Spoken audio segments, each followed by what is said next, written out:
मतदातांको पूर्णांग नाम तालिका प्रस्तुति। निर्वाचन प्रक्रियार आउ एक पर्याय हेउछि मतदातांको पूर्णांग नाम तालिका भोटर तालिका प्रस्तुति। एथिरे 18 वर्षरू ऊर्ध्व वयस्क प्रत्येक योग्य साबालक मतदातांको नाम ओ अन्य विवरणी उल्लेख करा जाइथाय।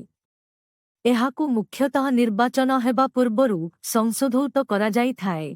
सेथिरे नूतन मतदातांको नाम जोड़ा जाए और मृत मतदातांको नाम तालिकारु काटी दिया जाए।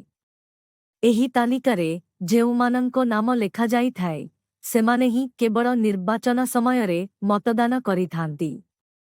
निर्वाचन कार्यक्रम घोषणा एवं रिटर्निंग ऑफिसर और निर्वाचन प्रक्रिया रे संपृक्त अन्य कर्मचारींको नियुक्ति राष्ट्रपतिंको निर्देश क्रमे निर्वाचन आयोग केंद्र और राज्य सरकारंको सहित विचार विमर्श करी लोकसभा पाई साधारण निर्वाचनर निर्दिष्ट तारीख और दिन घोषणा करंती। राज्य विधानसभा क्षेत्र रे राज्यपालंको आदेश मते निर्दिष्ट तारीख और दिन घोषणा करा जाए। प्रार्थीमानंको द्वारा नामांकन पत्र दाखलर तारीख प्रार्थीपत्र जांचर तारीख एवं प्रार्थीपत्र प्रत्याहार ओ मतदान तारीख एवं मतगणना तारीख मध्य निर्वाचन आयोग घोषणा करिथांती। प्रत्येक निर्वाचन मंडली पाई जणे रिटर्निंग ऑफिसर और 3 जन निरपेक्ष परिदर्शक ऑब्जर्वर को निर्वाचन आयोग नियुक्त करिथांती।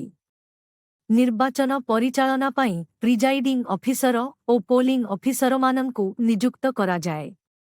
जिल्लापालंकु सेही जिल्लारे थिबा लोकसभा निर्वाचन मंडली पाई रिटर्निंग ऑफिसर और उपजिल्लापालंकु राज्य विधानसभार संपृक्त उपखंडरे थिबा निर्वाचन मंडली पाई रिटर्निंग ऑफिसर भाबरे निर्वाचन आयोगंक द्वारा नियुक्ति मिले।